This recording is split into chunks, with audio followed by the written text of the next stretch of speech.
Talmor, Shishin Magachi. Talmor is my home. My family have worked the land for generations. My gran says the island does not belong to us, but we belong to the island. And we must be ready, for a great evil is coming.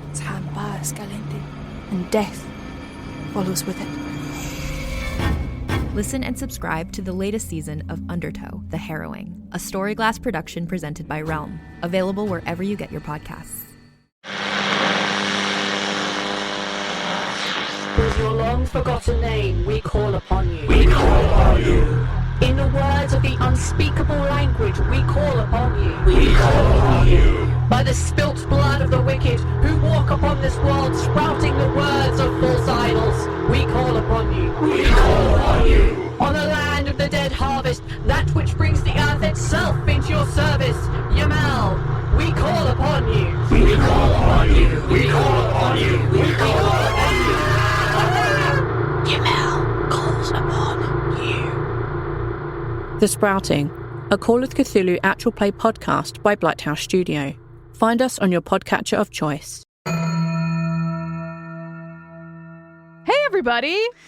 Oh, hello! Wow. Just 17 episodes in to the 7th season of a television show that we started talking about in 2016. It's very casual, Kristin. We are very casually approaching... Very chill. Are we approaching something significant? I don't know. I can't think of anything. No. As a matter of fact, you could join us in person and tell us to our faces that everything is going to be just fine and nothing ever comes to an end. In Chicago, in literally like less than 2 weeks, just a little over 1 week, really. July 23rd and 24th. Here's the deal. There are in-person tickets still available for the show on Saturday, July 23rd at Lincoln Hall in Chicago. What are we doing? Nothing. No big deal. We're just talking about the entire history of Buffy that leads us to You've Dirty heard Girls. of them. You've heard of them. You've heard the rumors on the streets. We're going to be talking in podcasty form. We're going to be delivering PowerPoint presentations scientifically. We're going to be performing some dramatic readings of erotic novels. You can guess which one of us is going to do that. And performing some live music. You can guess which one of us is going to do that. You should come. It's going to be a good time. Sunday night, July 24th, the in-person tickets are sold out because you all want to hear us talk about things like Caleb more than you want to hear us talk about bad girls. It doesn't make sense to me. But regardless, it's sold out. To each their own. To each their own. We are doing a live taping of Dirty Girls, but if you didn't get tickets to Sunday night, don't worry because that night has a virtual option. You can attend the live taping virtually through Moment House. Tickets are only $10. The merch is super cool and it's exclusive to those of you in person and virtually. No one else can get the cool tees and hoodie. And tickets are at momenthouse.com/buffering the Vampire Slayer. Also, all of this information is on our calendar at bufferingthevampireslayer.com. Now, Kristin, Listen to me as I tell you a little story. I can't wait. Some might say I am a storyteller in this regard, and that is relevant because I need to tell you the story of the results of the Sexual Attention Award poll for Storyteller, Season 7, Episode 16. This is the story of a poll. Got some votes and ran the whole world. A strong start. Thank you. Here's the thing. Listen, when you hear these names, you're going to think, how did they not win? They sound like they are meant to go together, but they are all the way back in 4th place with 11% of the vote. It's Spike and Wood. Wood and Spike. Spikes are often made of wood. This was a sweep. This was basically a sweep. Yeah. For good cause. In 3rd place, I don't like it.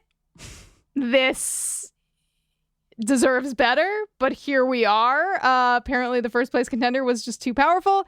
In third place with 12% of the vote, it's Buffy and Robin. In second place with 19% of the vote, you know, they've been getting a significant chunk of the vote so far this season because they just have a lot of, I wouldn't call it heat exactly, but maybe there's like something that's similar to heat that only exists in like the Star Trek world, or maybe the Klingon word for heat is what they share. It's Xandru. Second place, 19%. And sweeping the sexual tension awards for the storyteller episode with 58% of the vote. In first place, it's Buffy, Spike, and cereal. Crunch, crunch. The most important meal of the day, it's often been said. It is. Eat a well-balanced breakfast with your naked vampire. That is what the FDA suggests. They recommend. Yeah, this looks like a cereal commercial on 1080p HGTV. So congratulations, Cereal. You'll have to let us know your address so we can mail you the trophy. Yeah. Okay, we're gonna get into this episode because it's a rough one. Okay, it's a hard one for us. There's a lot of sighing and a lot of yelling, and we're just really having a time with this one. So we're gonna get there.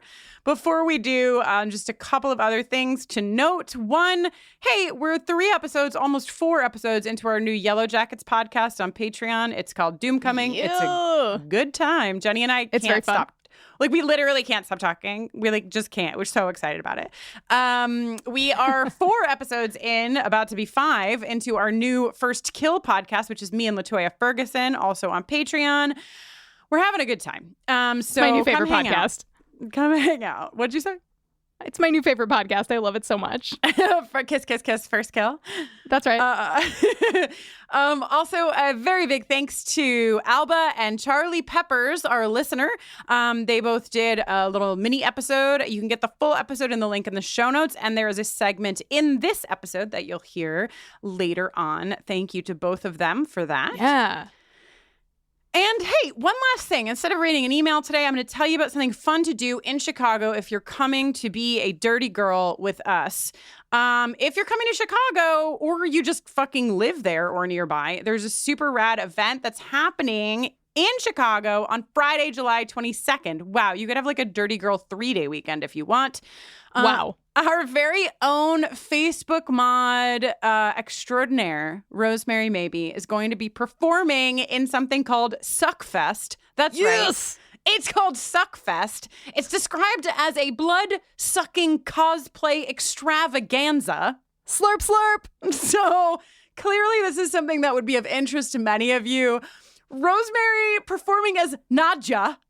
So hopefully you know that reference. Hopefully you are a fan of what we do in the shadows. I am. It's going to be a very good time. You can find all the information you need to at berlinchicago.com. We'll put the link in the show notes today as well. Literally could not think of a better way to kick off Dirty Girls Weekend. So go support Rosemary. Have a good time at Suckfest. Oh my God. Yeah. It's going to rock. All right, Jenny. Well, now that we've had all this fun, let's go have the opposite of fun. In this episode, hey, there's some fun to be had. A little in bit this of fun. episode. There's a little bit of fun. Yeah, if you need to just like put us on mute and let it play so that we like get your listen, but you don't want to like hear us be mad, that's fine too. But you know, just turn the volume down. Don't turn it off. Indeed. All right, let's get out of here. Bye. I mean, here we go.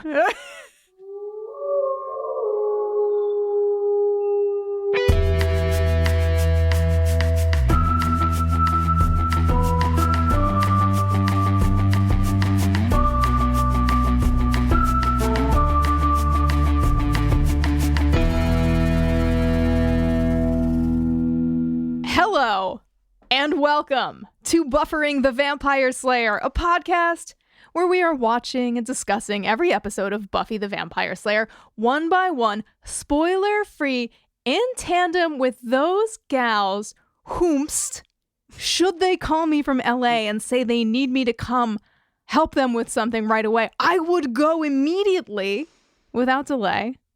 answering their call. Angel on top. They both do have fairly effeminate voices as well. Wow. I'm telling them you said that, Kristin. I'm Jenny Owen Youngs. And I'm Kristin Russo. And hey, this week we're talking about Buffy season 7, episode 17. I get more and more anxious as these numbers are going up. I'm not going to lie to you. I can't hide it anymore. Stressful. Lies my parents told me. Stay tuned at the end of this podcast every week for an original song written by Jenny recapping the Buffy episode we are discussing. Also, I want to let you know, Jenny, before you even say, well, actually, you can say who wrote it because it does involve the person who wrote it. But you don't want me to say who directed it? No, you can also say who I'll do my whole directed bit. it. Okay. You can say your whole bit. Lies My Parents Told Me was written by David Fury and Drew Goddard and directed by David Fury, and it originally aired on March 25th, 2003. Now that you said that, I have two things to say. Hit me. So the first one is that in the DVD commentaries, David Fury explains that the episode was originally titled Mother and Son until Drew Goddard pointed out that it was also about Buffy breaking ties with her father figure. We've got mommy issues. We've got daddy issues. This episode has something for everyone. And the other thing is that this was supposed to air on March 18th, 2003, so that it came before the episode Orpheus, where Willow actually gets to Los Angeles, which is where she's going. But it was postponed due to a small thing, which is just that the Iraq War began. Yeah, fucking, I remember that day.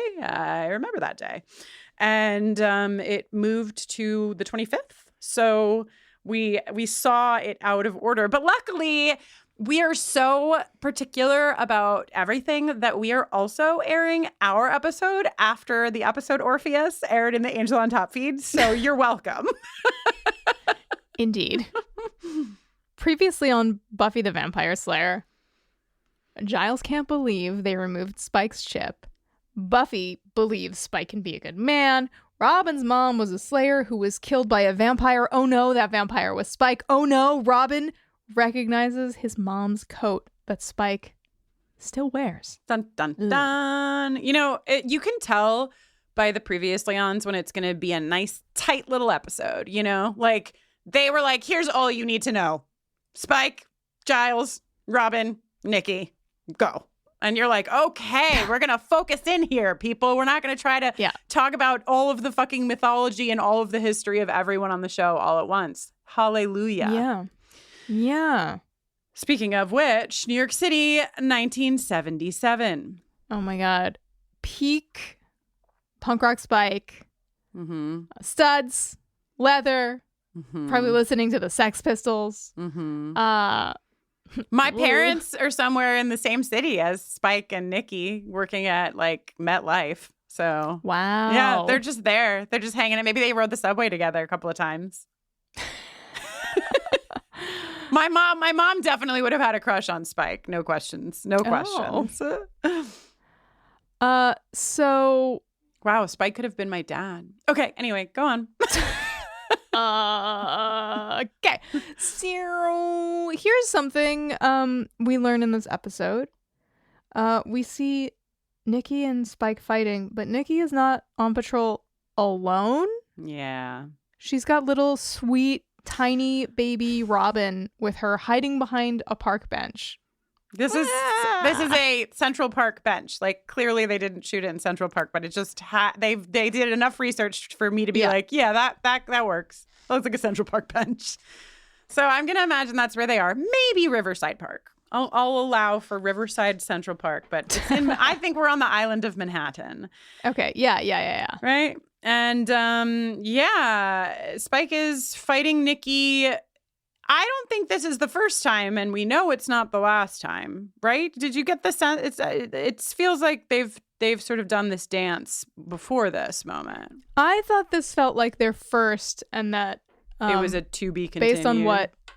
Based on what Spike says at the end of their little fight, it seems like this is the first. He was looking for her for a long time. And he's excited to draw it out for as long as possible, really get his money's worth. Yeah, a lot of really icky things said here, which are nicely batted back by Nikki.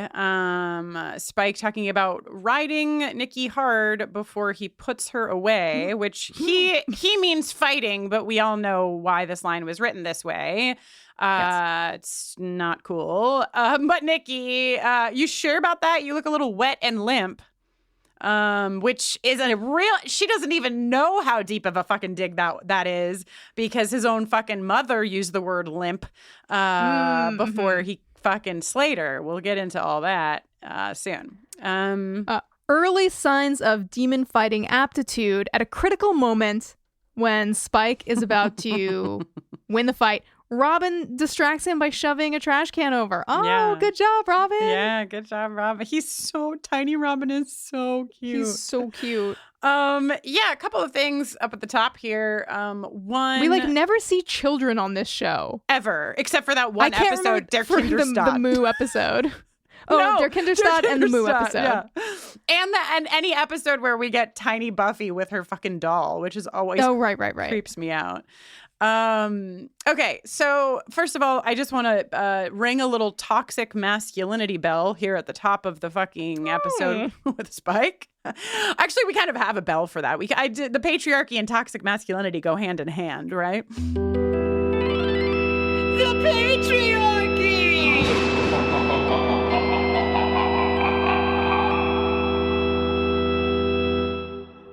Yeah, I mean, I just feel, and we'll get into it when we actually get to these places, but Spike, clearly there's a lot of mommy issues here that we've been talking about, wrapped into powerful women issues, wrapped into him feeling like he's not been a powerful, strong man and overcompensating for that in his vamp form. There's just a lot of gender fucking shit here.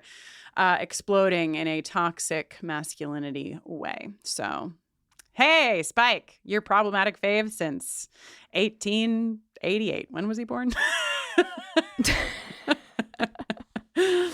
And then the other thing I wanted to talk about is after this last part of the scene. So, Jenny, I don't know if you wanted to talk about after the garbage can is knocked. I think it's good to note that Spike takes note of the coat and says he loves it. We all know later he will obtain it for himself. Mm-hmm. This conversation where little baby Robin is like, can we go home now? And Nikki's like, no. Mm-hmm. She offers to take him to Crowley's house. For spooky doodads. I'm like, when does Crowley make the move from New York City to Beverly Hills? Yeah, probably after Robin grew up, because he retired. Right. Yeah. Okay. So maybe later in 1977. Yeah. Nikki tells Robin, "Always got to work the mission. You know I love you, but I got a job to do. The mission is what matters." Yeah. So I can't imagine.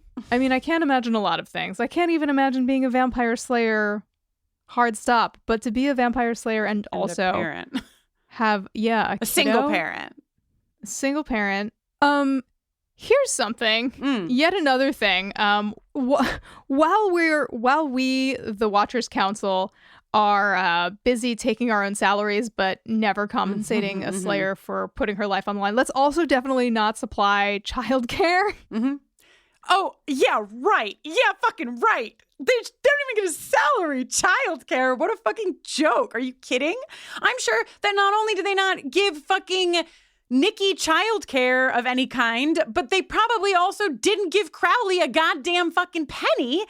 And he probably just took in Robin of his own accord. That there was no support whatsoever. And there's never been any support in this system.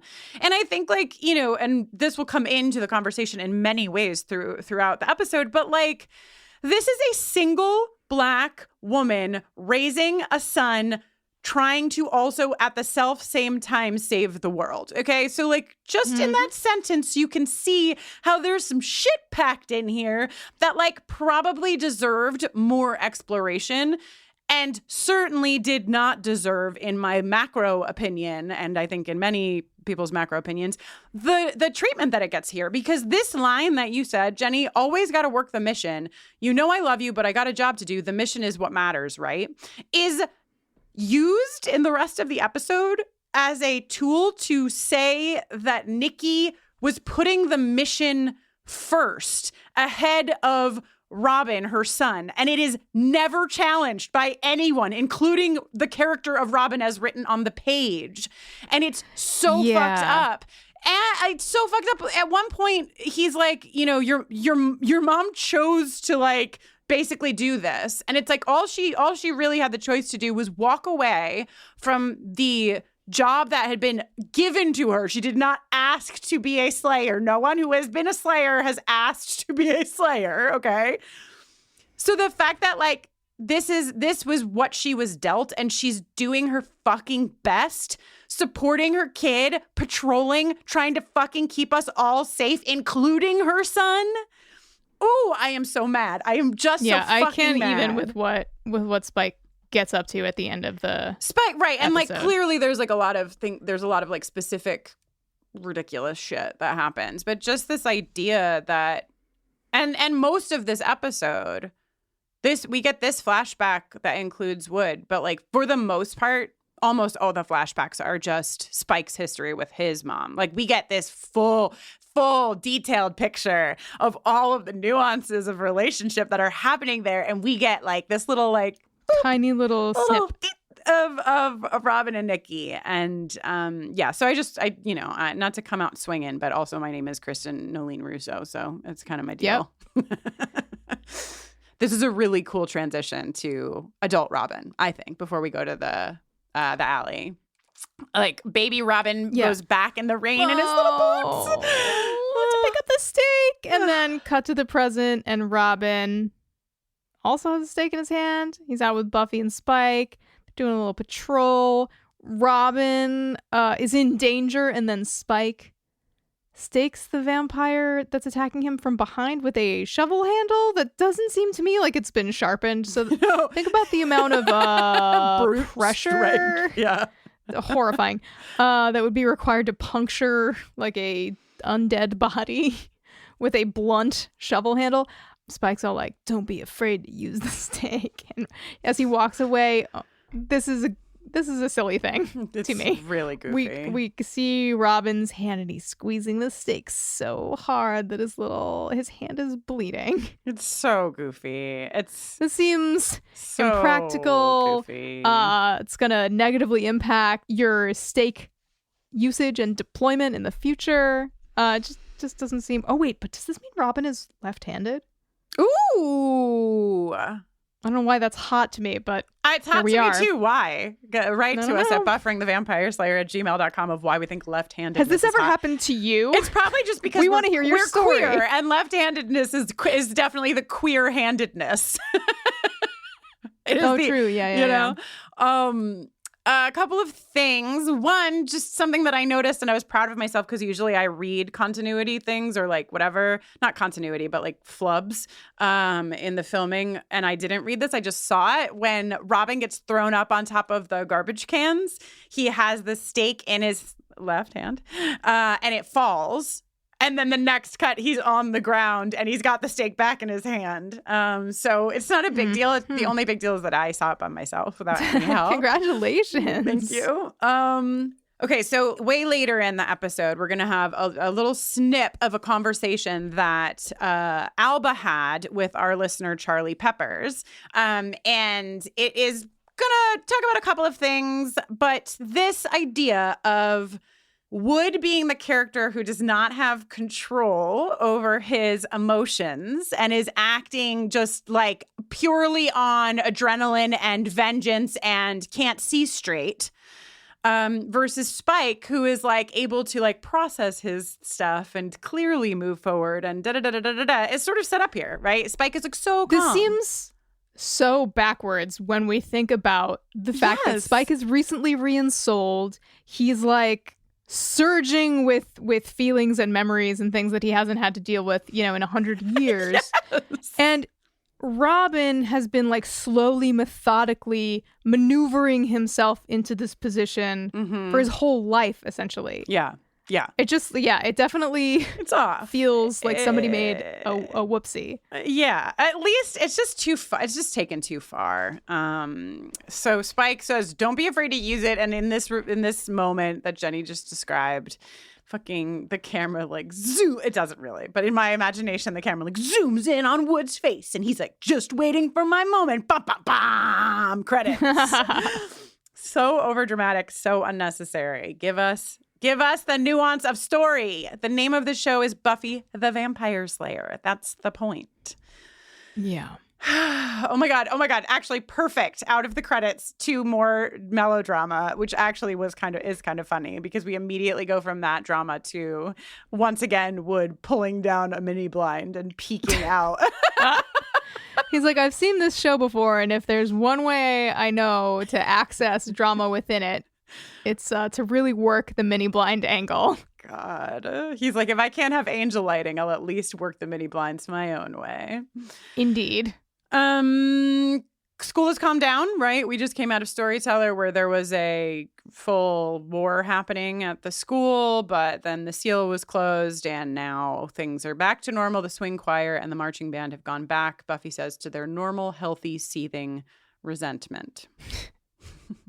I love this sort of like what I think is positioned for us as like this really intense nerd rivalry between is there anything wrong with marching band? No. I was in it for one game. Is there anything wrong with swing choir? I don't even know what swing choir is, but it sounds fun. But I know that we're supposed to be like OMG nerds full of venom for one another. Yeah. Hard to imagine.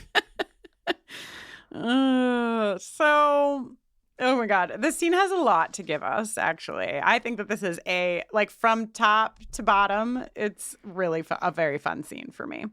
First, we get a little emotional moment between Robin and Buffy. I'm going to use Robin when I feel things are getting heated. So Buffy is basically like, LOL, you think that's how the apocalypse ends, buddy? I didn't even break a sweat yet. We're just getting started. And Robin is like, just like takes a moment. And the fact that this show delivers this to us and it actually works is remarkable. He starts to say, you remind me of and Buffy says, your mother, and acknowledges, like, normally this would be a thing that like wouldn't be fun to hear. But in this particular case, it's quite nice. And it is. It feels very nice. This is hot. Kiss. This is hot. Kiss each other, you motherfucker. Give me the writer's room. I will lock the door to this writer's room and not let anybody out until they kiss. Let Robin and Buffy do a smooch, you cowards. God. So Buffy's like, maybe you're right, Robin. Like, maybe everything will be okay after all. Maybe everything is fine. And then Giles walks in. Everything's terrible. Total catastrophe. Giles, what's wrong? Have you seen the new library? There's nothing but computers. It's not a book to be seen. I don't know where to begin, Buffy. I mean, who do we speak to? Thank God we get one nice moment with Giles in this episode. Yeah, solid point. Giles is a fucking piece of colonialism bullshit. He's really letting us down in a lot of ways. Colonialist bullshit. His way is right. His way or the highway, buddy. But before we get there, let's have fun with Giles, yes. Knowledge comes from crafted pages and bindings, not ones and zeros. To fucking burn Giles. on Neo over here. Wow. But also just, I mean, I guess this episode came out at a transitional point in information history, but like, bro, you're gonna gatekeep info and how it can be communicated, the sharing of knowledge. Yeah, well, that's the thing too, is that like in the context especially of this episode, the spotlight is really here on like, oh, so you think the only people who have books in their hands can fucking learn anything, buddy? But if you take away that lens for a moment, the joke was written because it's to make Giles this old stodgy dude who can only like get his material from written books and is very afraid of the internet and like that idea. Listen, as a person who likes to hold a book in my hands and not a Kindle, sure, I also have some feelings here. I think a book is the ending of fucking The New Little Women when they have the whole book binding scene. Fuck me up. That shit was the sexiest thing I've seen on a movie screen in my whole life. Have you not seen it? No, I just saw the first Little Women for the first time. The new one is pretty good, and the ending. Even if you don't watch the New Little Women, you should watch the last scene where the book is bound because it's really fucking sexy. Okay, so in this slapstick fucking scene, first of all, we learn that Giles knows what's up. Well, he doesn't know everything that's up, but he knows that Wood is a freelance demon fighter. The Seers. Who's paying the coven also? I would like for Buffy Summers to get paid and for the coven to get paid. These seers are literally doing all of the lifting in this episode, in this season of television. They have let us know that the First is continuing to gather its forces. War is inevitable. Are you laughing at Giles' next line? No, I'm just laughing at the Seers, the MVP of season 7. Well, then the next line that Giles says is, we should go before the school board, right after he says war is inevitable. And everyone's like, wait, what? And he's like, because of the library. I'll send my backup library from home in the meantime. And then we go into this fucking Chip, Soul, who's Trigger. on first? Yes. Chip's on first, Trigger's on second, Soul's on third. Wait, sorry, Chip? But it's a long story. The military put a chip in Spike's head so he couldn't hurt anyone. And that would be the abridged version. But he wouldn't hurt anyone anymore because he has a soul now. Unless the First triggers him again. Triggers the chip? No, the trigger's a post-hypnotic thing. The First put it in his head. It made him... He was killing again. So he has a trigger, a soul, and a chip? Not anymore. It was killing him, Giles. The trigger? No, the chip. The trigger's not active anymore. Because the military gave him a soul. Someone send Robin the DVD box sets of Buffy the Vampire Slayer seasons 1 through 6 stat. Yeah, he really, honestly, he only needs like season 4, 5, and 6 to get this information. Yeah, but in order to get all the character plus... background and all the like really emotional stuff, all the payoff, the growth, you know what? You should start from the beginning. Honestly, you know what would make me like Riley? What? If Wood and Riley had some time together. Oh my God. Now that I could get into. So Buffy knows that the trigger is this song, but nobody knows what the fuck the song is. And Giles lied about where he was going, or at least wasn't clear about it, because he actually was not going to get a potential. He was going to get something for Spike, specifically something for Spike's optical nerve, which we'll learn later. Yeah, so Giles asks if Buffy can remember anything about the song that they've identified must be the trigger that's setting Spike into evil action. And she's like, it wasn't like it had a catchy hook or anything. It wasn't like, I'm coming up, so you better get this party started. It was boring, old, and English. So just like Yul Brenner. Yul Brenner. It's good. I gave you backup track. Did you like that? I appreciate that. It's nice to be supported. I mean, she's not wrong. That song does have a catchy hook. I think Early One Morning is pretty catchy, but... It is. I agree. I think the Early One Morning is also pretty catchy. So, into the basement. Should have left those fucking chains up. We said it. If we said it once, we said it a million times. Keep the chains up. Says, no, we couldn't have put these chains up a week ago when he could have used them. Well, maybe now that they're up again. All you want is for Anya and Xander to keep fucking. End of the world sex. End of the world sex. God, Anya is... I'm sorry, it's not even here yet, but you saying Anya just made me remember that she's wearing the most insane hat I've ever seen a human wear in this episode. It's like a little condom cap. It's like a little purple condom cap. Yeah, I feel like things are weird on Emma Caulfield's head this season. Yeah. You know? Yeah, Emma Caulfield deserved better from the costuming department. Yeah. So, Dawn and Buffy are here. Later, we do learn that Willow is here, but at first, we don't see her. And Wood is here. Why? I agree. Why would Wood possibly be here for this? He's part of the squad now? It seems like a lot. He's making sure he's at every major Spike-related event. Yeah, I guess that's why. So we learn more weird antagonistic vibes between Spike and Robin. You'd think this alone would get Robin barred from Spike-related events. I know. I mean, I understand. It just seems like a bad vibe to keep putting them in the same room together. Yeah. So Giles reveals that there is a how do you say it? He says it, and the only reason I know how to spell it is because I got it from the captions, but now that I spelled it out, I don't remember how he said it. Prokaryote stone. And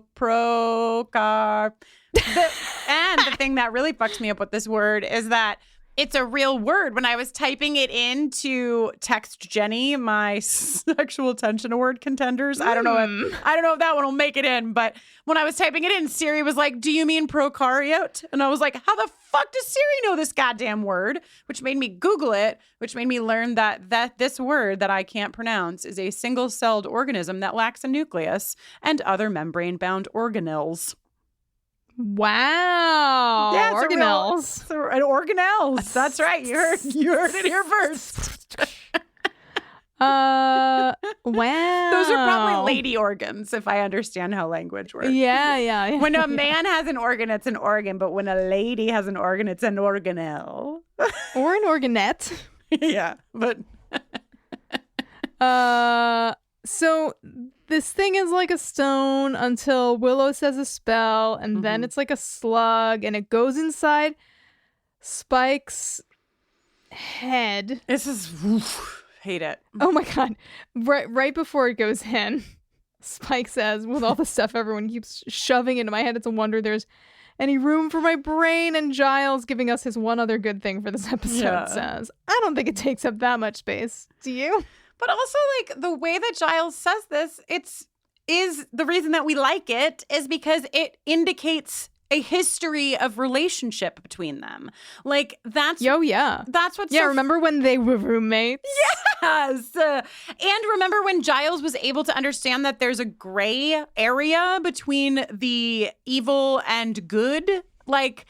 That's what fucks me up. And then I noted this moment specifically for that reason is like, yes, this is the Giles that we know who is understanding that Spike, this is complicated and that like Buffy might need to challenge herself in particular areas. Sure. But that like also we should trust Buffy to a point, and also we should fucking allow for people to be more than one thing. And Giles usually knows that. Anyway. Yeah. So please just let us say bug ugly before we go anywhere else. I just want to make sure that bug ugly is included. That is what Spike... Please, go ahead. Spike says, how am I supposed to know if this bug ugly is doing its job? Well, Spike, I think you'll know because you'll suddenly be watching your own personal history, and so will we. We are at Pratt House. William's last name is Pratt, and his mother is named Anne. And get a load of this, Kristen, if you will. British slang. You've heard of it. Pratt is British slang for a person that chatters or utters childishly or foolishly. Oh, wow. Based on how this episode progresses, it feels like this was a specific choice. A deliberate choice. Yeah, well, and you know that her first name is Anne deliberately. That was a deliberate choice because it's Buffy's middle name. And this actress was hired. This is Caroline. This is so fucking gross to me.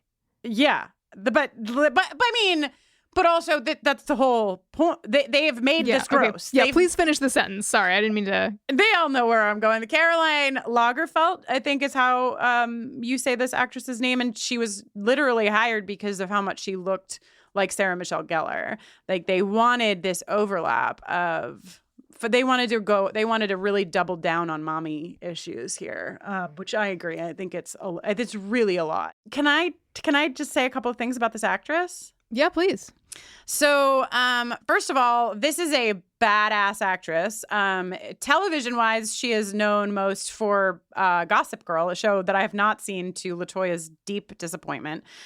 She was also in an episode of The X-Files, Jenny. She played Rustic Woman in an episode called The Gift.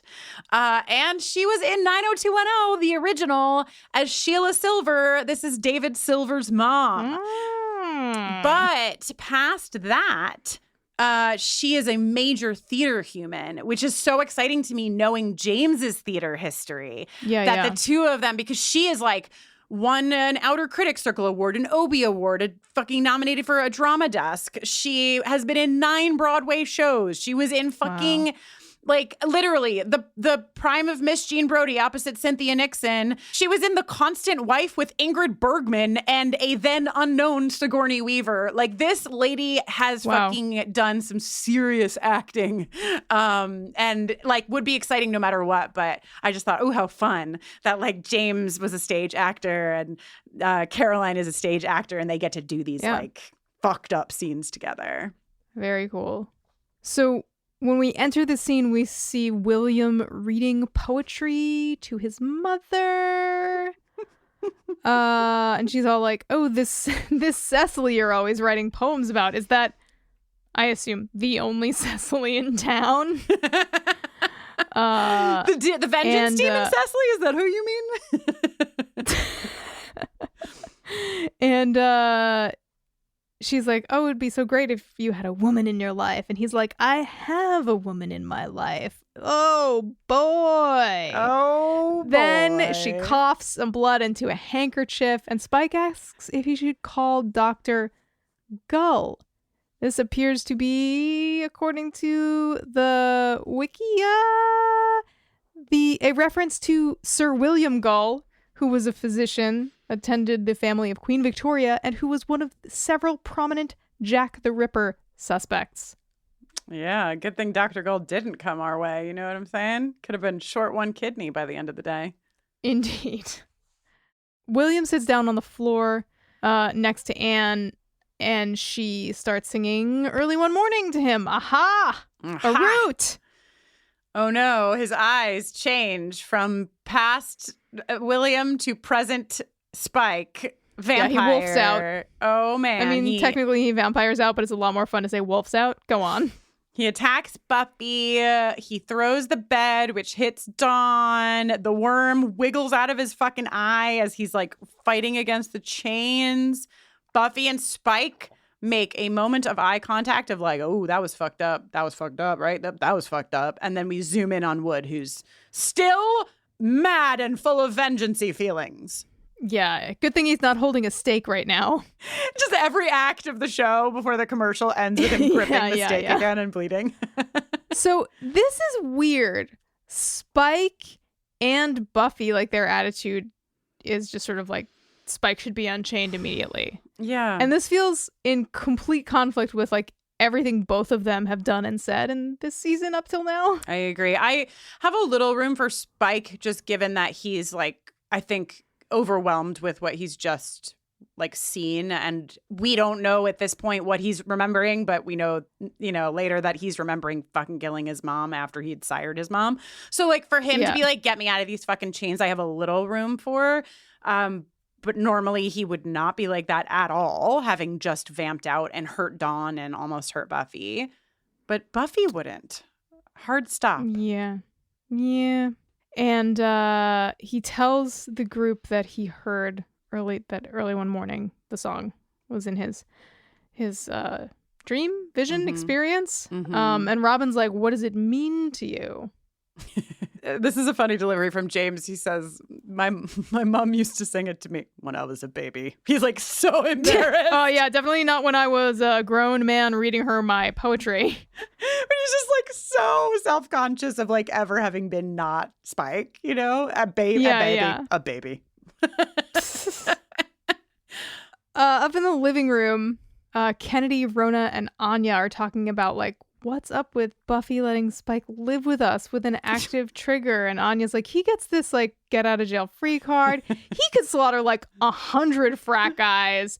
And anyway, forgiveness, an important pillar of humanity. God, Emma Caulfield. I mean, she's literally got like one line in the whole episode, and it is one of my favorite lines of the whole episode.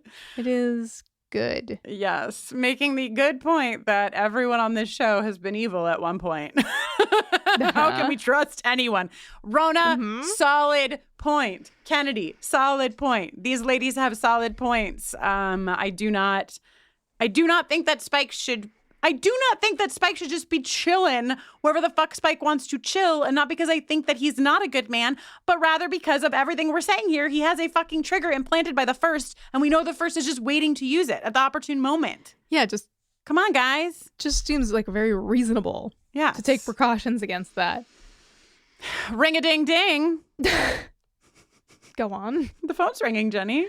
Oh yeah, Andrew has a call for Willow from an effeminate guy named Fred.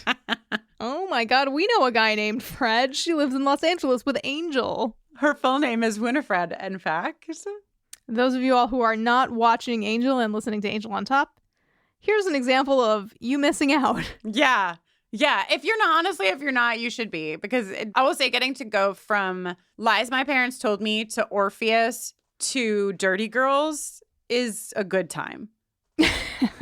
Okay, so in the basement, Spike still saying there is not anything I'm not telling you. I understand that like Spike is having some issues with the reality of his past and like facing these things, but I really want to believe that Spike is at a point where he would have either stayed chained to the wall or spoken his truth. Yeah, I don't know. I feel like we get the rest of what he sees like sprinkled throughout the episode, and I'm not entirely convinced that he just saw all of it or understood all of it. If he did see all of it. Well, that gives me more room then. If like we are, I think let's roll with that interpretation, because I think it's supported later when he's like, I just realized something. Right. Okay, so Buffy wants to unchain him. They go upstairs. She refers to the stone as the prophylactic stone, which is good. Which is what we should just call it. Yeah. And then we get this little quick confirmation from Robin and Giles. The trigger is still in effect. Yes. And then we go to a flashback with Hoomst. Drusilla, you fill my heart with dread, and still I'm led right back to you. Well, back at Pratt House with Drusilla and William. They are dancing in the, let's call it a sitting room. And Drew's like, it smells of viscera and daffodil. Why did I say it like that? It smells of viscera and daffodils, she said. I cannot access the way that she speaks. They make out on the couch. Specifically, she says daffodils and viscera. I feel like it's important that viscera comes second. Oh, sorry. And Spike's like, yeah, this is gonna rule. Excuse me, William is like, yeah, this is gonna rule. We'll run this town. The world is ours. Just the three of us. And Drew's like, wait, what? And he's like, yes, you, me, and Mother. And Drew's like, you can, my notes say you can hear the sound of Drusilla's vagina drying up. Oh my God, Jenny. Forgive me for being so crass, but it's there. It's actually in the closed captioning. And she's like, you want to bring your mom with us on our bloodthirsty tear that we're about to go on across the land, drinking, slurping, and fucking all over Europe. You want your mom to come? I love this so much because Drusilla has never had a predictable response to anything as long as we've known her. And this is like until right now, like the universal response to you're bringing your mom with us is what? Hell no. In comes I was going to say the titular mother, but she's not. She would have been a titular mother if the original episode title had stayed. Yes. But in comes Anne Pratt. She's been worried sick about William. He's maybe been gone for a few days, which is probably the longest she's ever gone without laying eyes upon him. Yeah. And Drew's like, what's up? I'm the other person who gave birth to your son. High five. Bring it in, Annie. She doesn't even say person. She says, I'm the other that gave birth to your son. Yeah. Oh my gosh. And then William explains. He's like, that feeling when you have become a creature of the night, comma, a vampire. He's a baby. He's a baby vamp. He's just a little baby. Yeah. He's like, it's going to be amazing. You'll never be sick. You'll never age. Let me just turn you into a vampire. And here is a point that, Kristen, you might already be familiar with from Anne Rice. The vampire Lestat's mother was suffering from tuberculosis and was the first vampire sired by Lestat as well. How do you like them apples? There's a lot of, I don't know that I remembered specifically that, but I definitely have an association in my mind with like plague times and tuberculosis times and vampirism. Like it feels like, because wasn't Darla also sired when she was dying of some... I think she was dying of I thought she was dying of syphilis. Okay, but you know what I mean? Like it just feels like in olden times, you could go to Dr. Claudia in Interview with a Vampire, when Louis finds Claudia before Lestat turns her, she is her mother has died of the plague, and she's with the body of her mother when they find her. So I'm just saying, in olden times, you could get sick and die, or you could get sick and become a vampire, Like, those were your two options. Which would you choose, Jenny? Vampire. No hesitation whatsoever. What? Yeah, I'm going to die when I could, not?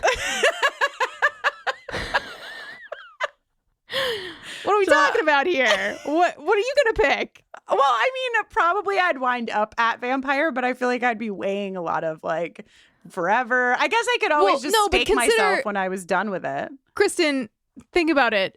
If we're talking about being served this choice in olden times, you wouldn't have read a bunch of Anne Rice novels, and you wouldn't have watched a bunch of vampire movies and television. So you wouldn't be like, oh, I've seen, how sometimes it goes badly for a vampire. Yeah. All you would know is that you would live forever and not age. Okay, fine. Vampire. All right. So... Seems the only choice to me. His mom is like, are you drunk? And he's like, a little bit.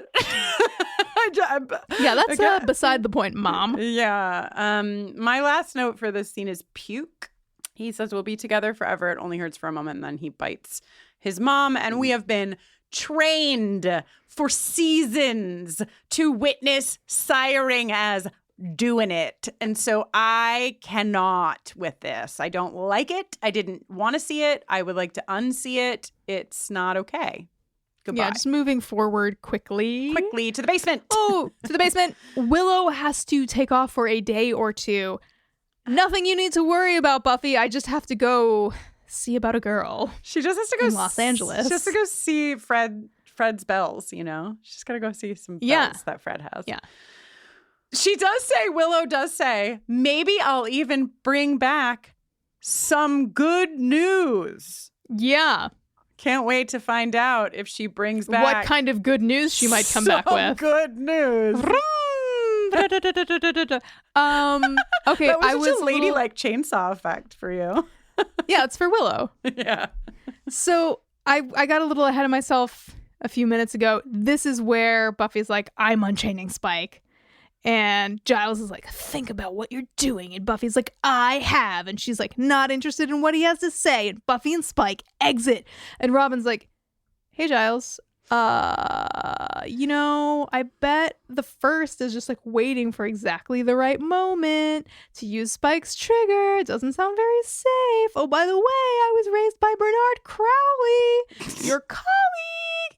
And Giles is like, oh, you're Nikki Wood's son, and Spike killed your mother. He does some very fast math. Mm-hmm. And Robin's like, yes. And I really like Robin's yeses in this section. They are sort of like breathy and wounded, but also like really holding it together. There's like a lot in these like little monosyllabic responses. Mm-hmm. And Giles is like, so you're telling me this has nothing to do with personal vengeance? And Robin's like, no, I'm not telling you that, but do you care? Yeah. He's an instrument of evil. Yep. This is something that needs to be done for the greater good. We already played the patriarchy jingle, but I have an men in this section because when Wood is like, she will never see it coming, like never see Spike, like the first using Spike in the war against them, and saying like, I'm talking about what needs to be done for the greater good, Giles, and you know I'm right. It's like this whole thing is just very it's fucked up that Giles is gonna basically use Wood as the tool to doing the thing that Giles wants to have done, not even caring. I mean, like just being like, yeah, I guess you're right, it doesn't matter if it's vengeance. Doesn't it though? Remember when Giles cared about shit? Like remember when he actually like was invested in like doing things in a way that was like sound? Because I have a vague memory of that. And B, the men of it all is just like, why are we down here having this conversation as though your Slayer isn't upstairs and that like Buffy's been making some fucked up choices herself, but that doesn't mean that these two dudes downstairs should lie to her, like literally lie to her to undercut a decision that she has made. That is not the way you do these things. Nope. Yeah. What you said. Yeah. So Giles is like, what exactly do you propose? And Robin is like, just keep Buffy away for a few hours. Fuck all of this on every level. So what brilliant scheme does Giles come up with for a distraction? Yes, training in the cemetery.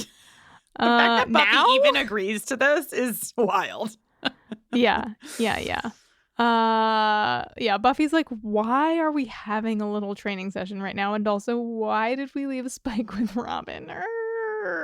Yeah, I guess like the idea that the girls were uncomfortable, like I could almost buy that like she let that happen, but this whole thing is just a little wiggly, guys.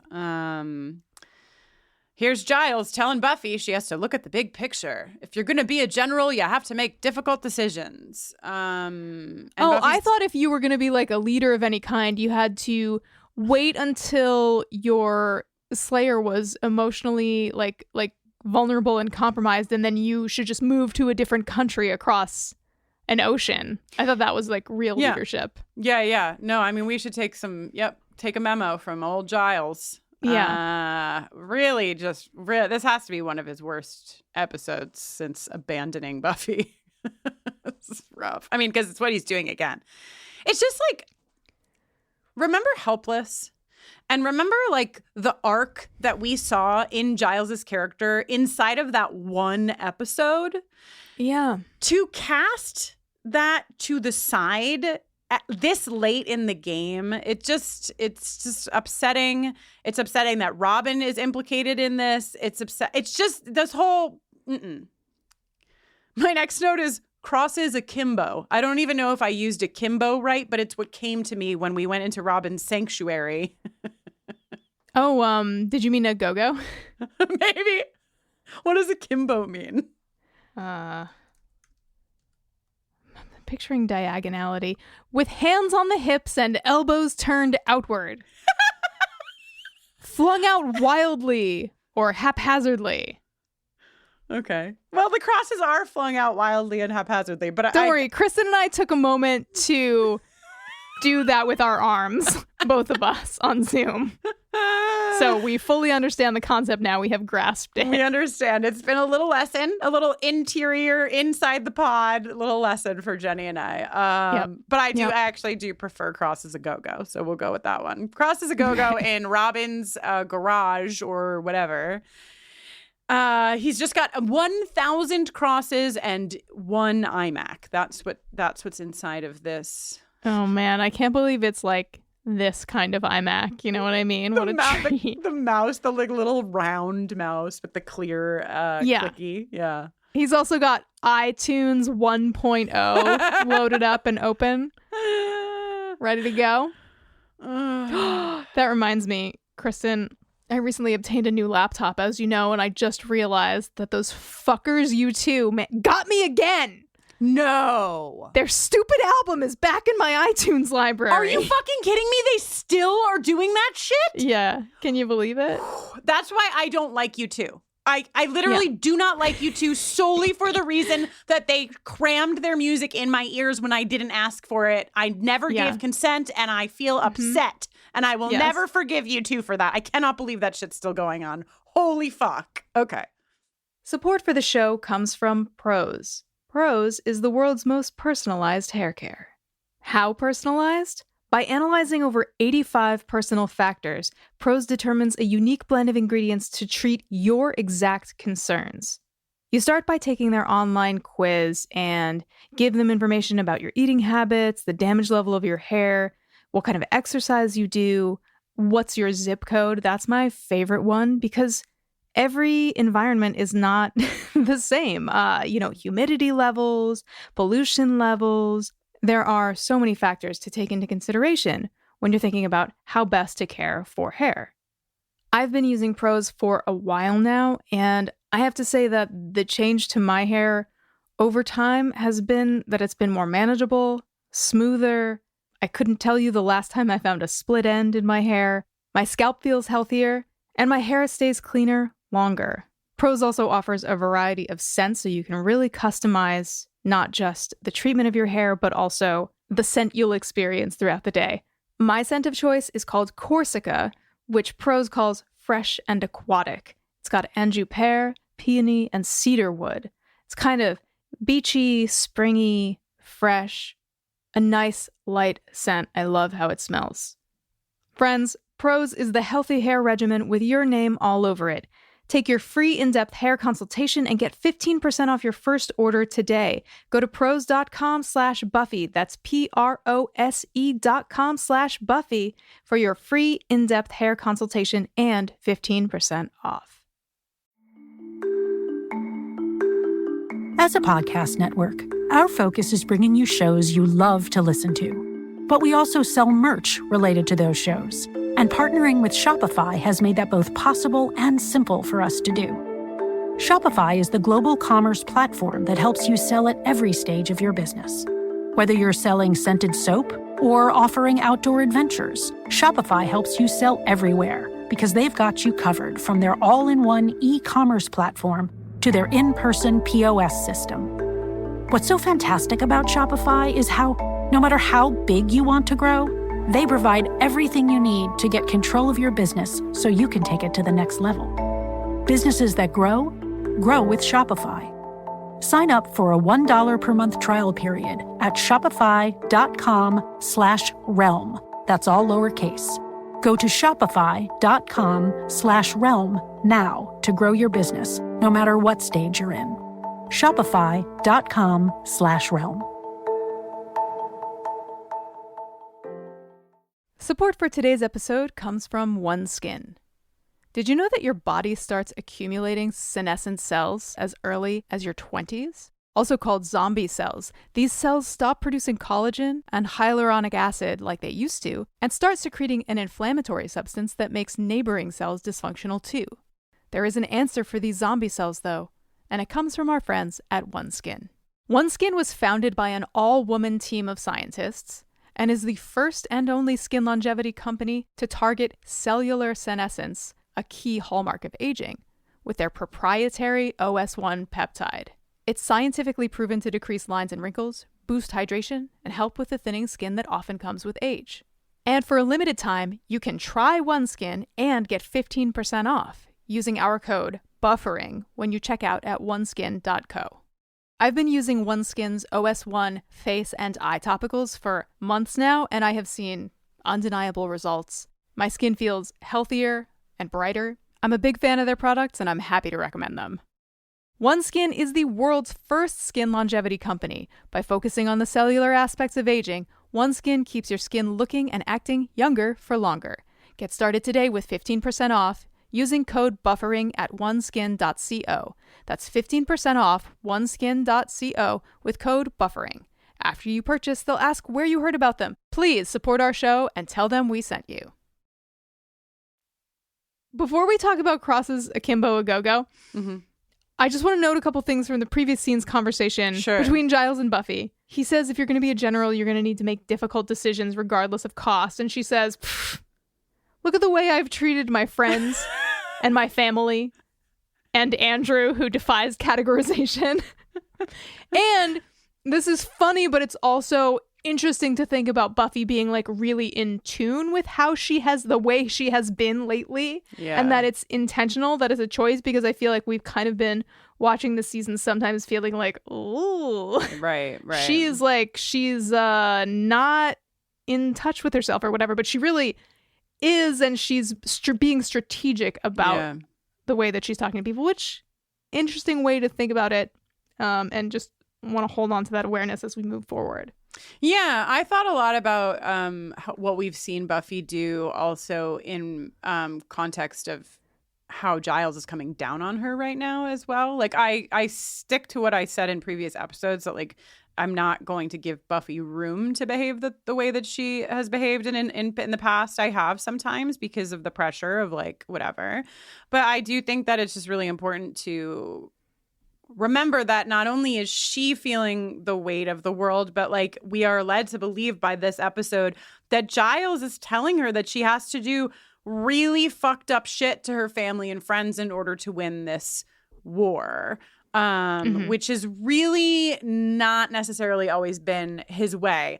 Okay, so back in the garage with the crosses and the vintage Mac, two good things happen. Robin takes a shirt off. Big positive. What does Spike think is happening? Does he think they're going to do a little why smooch? Is he just like chilling? Like he's like strapping like these what would we call these? Punch enhancers? Studded kind of like forearm armor, but like sexy forearm armor. It's very hot. This is very hot. And then he tells Spike he's been looking for him for a long time, and then they have an exchange that I really like, which is Robin says, "Ever since you killed my mother." And Spike, I feel like you can see Spike process, like holding many things at once in his mind as he chooses to say, "I killed a lot of people's mothers," which is, it's like true. It's like a little bit of a deflection. He's like, it's kind of like he's making light of it, but not like it's like it straddles a line in a way that a lot of the dialogue that's coming definitely does not. But I really like this moment here where we're suspended between, you know, the front of the episode and all of their, you know, existence together without Spike knowing what's up, and then we're about to make a hard pivot into a different place. And it feels like we are they're like motionless together for a moment. They're frozen in this sort of like moment of like, oh shit, something's about to happen. Yeah. You know? Yeah, that's really cool. And also what it brought up for me is that in this moment I picked up some stuff, but when you just described it that way, I realized that Spike is saying, I killed a lot of people's mothers casually. He's saying, ooh, what's so special about your mother? And he's also saying, I killed my own fucking mother. Yeah. Wow. Thanks for the full body chills, Kristin. Which, well, I didn't even think about it until you just said all the things you said. Like there really is a lot in that fucking line. Yeah. Yeah. And then Robin says, you'd remember mine. She was a slayer. And Spike's like, okay, well, that is one of two. And just based on a few, I really don't need too many facts. Yeah, just simple math. And he knows. Yeah. And then Robin tells Spike he doesn't want to kill Spike. He wants to kill the monster who took his mother away from him. And then he opens iTunes 1.0 and smashes that play button. And it's all like, early one morning, just as the sun was shining. And Spike's like, whoa! And the it's most fucking vicious on. and violent weapon anyone could ever use to defeat the person who killed their mother. Smashing that iMac mouse. Uh-huh. Then we get this sort of like extended, Pratt House flashback intercut with Robin beating Spike up, who doesn't appear to be fighting back. Spike. Yeah, I agree. Spike really does not fight at all in the whole. Even later when we flip and Spike has the upper hand, which, by the way, I'm sorry. There's no way that Spike would not have had the upper hand the whole time. I find that really, when like Robin is like holding Spike's face up to the crucifixes or the crosses or whatever, I'm like, I understand that like emotions were high, but if we are to believe everything we've been told, Spike is one of the best warriors on the face of planet Earth and does not have superhuman strength of any kind. I think what's going on here, I think there's a couple things going on. Or like one or more things is happening in my viewing. We're seeing the rest of this flashback now. Oh, Spike is also so it's seeing. Like, is Spike kind of like elsewhere mentally? Yeah. Is Spike having a soul and like understanding what is happening right now and like who Robin is and like why Robin is doing this to him? And is he sort of like, oh, fuck, you're right, dude. You know what I mean? Putting aside what he says later, is he in a state of shock? Like, or is he just like fully engaged in his head with this flashback as we see, oh God, terrible news, Kristin. Anne is a vampire. She's tuberculosis free. She's looking quite healthy. William is so stoked and he's like, well, you're amazing. I'm so happy. What would you like?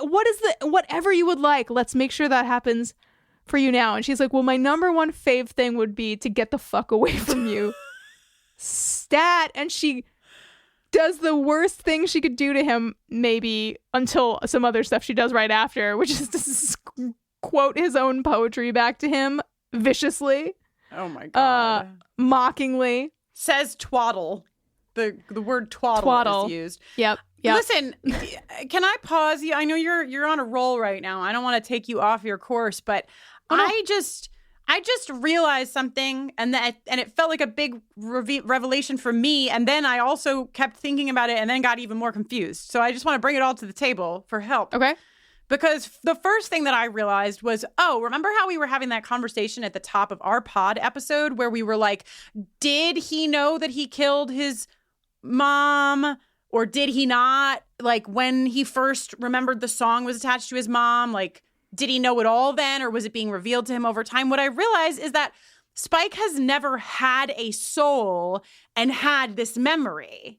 That's the answer. It's somewhere in between the two. It's like he knew as a vampire that he had sired his mom and killed his mom, but he has never relived this experience with a soul. And even when he was doing it, this is where I got confused more, even when this was happening, he didn't have a soul, right? Yeah. But maybe like he had just lost his soul, so he had a little bit of himself, a little bit of like the soul stuff. The soul math is imprecise, but I do like this idea that he is experiencing this for the first time truly as a person, as a vampire with a soul.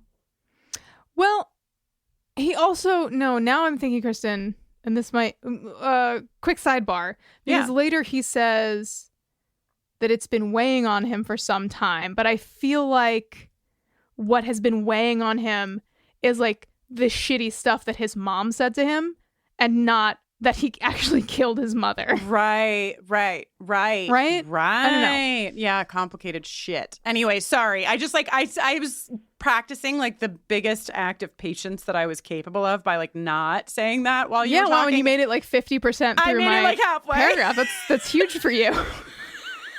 I'm also growing, okay? Oh my God. She says something. This is awful.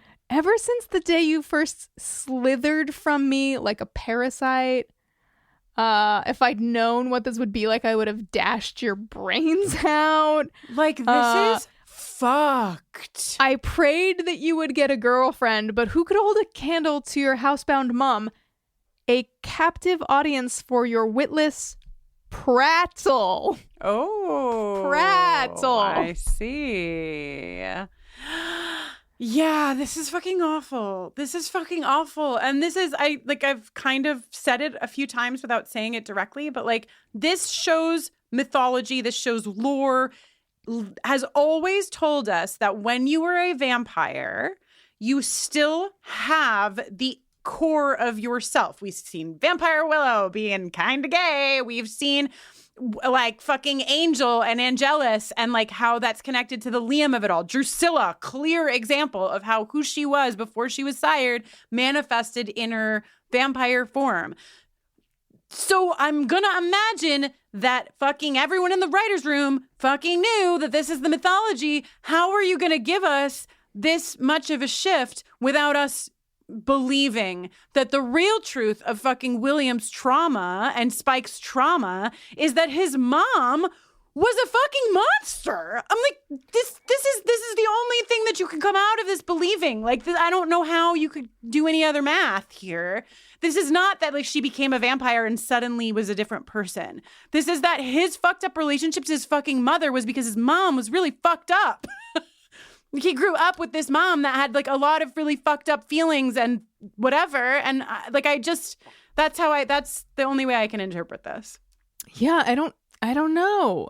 I mean, we're definitely not supposed to feel that way. Like, that's not what we're supposed to get from this episode. I but know. It does fly in the face of all the vampire lore, personality-wise, that we've gotten from this show up to this point. I know. I'm sorry. I should have made that clear. Like, I know that is not what they were writing. That this is not what you're supposed to take. You're supposed to take that William's mom always loved him and becoming a vampire made her a monster and it really was fucked up and then he had to kill his own mom. But Kristin Russo's canon is that William's mom was not well, like from when he was super little. And that really fucked up his relationship. It fucked him up and fucked up their relationship big time. And that like all of that manifested in the siring. And like that just feels much more real to me than like this wild idea that suddenly she's just this like monster person.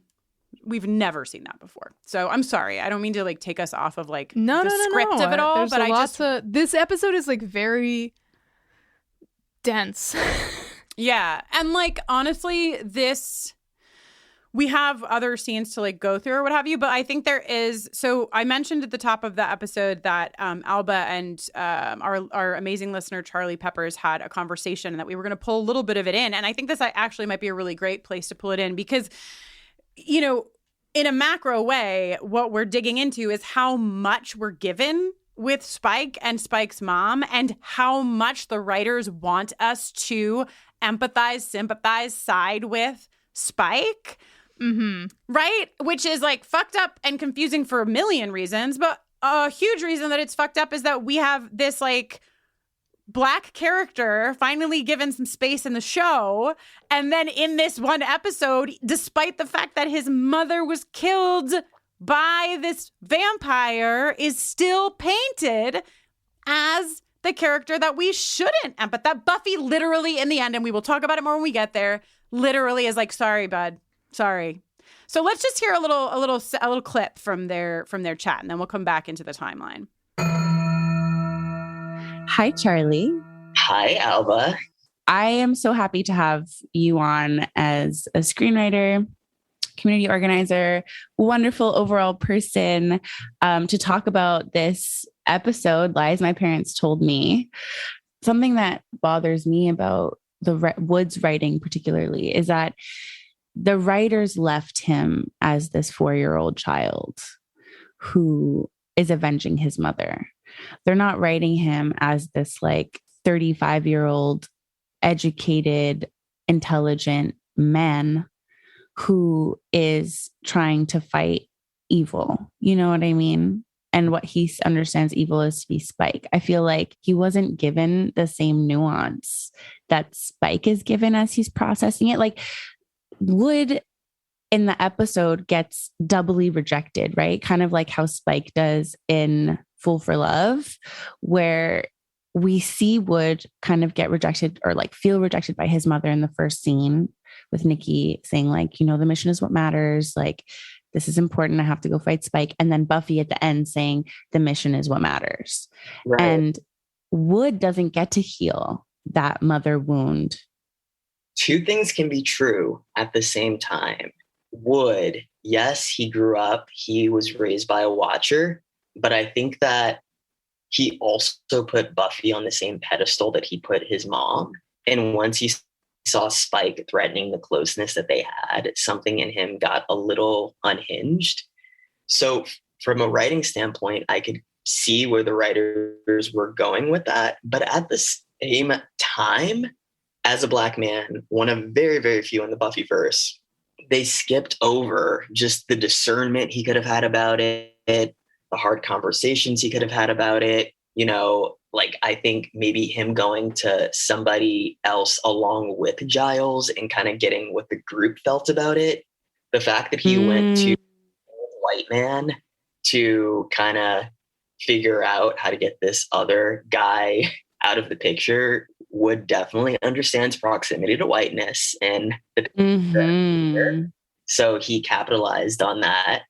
Would deserve catharsis. And when the show really dropped the ball when Buffy looked at Wood and said, "Oh, I get it, but if you try that again, I'll let him kill you." That could have been such a beautiful moment of connection where she just sat with him and just said, "I get it. Also, tell me about your mom." But I think the show didn't know what to do with Wood's mother wound and with his issues because, again, the show doesn't know how to handle Blackness. Yeah. So I think that it's on either end of the spectrum.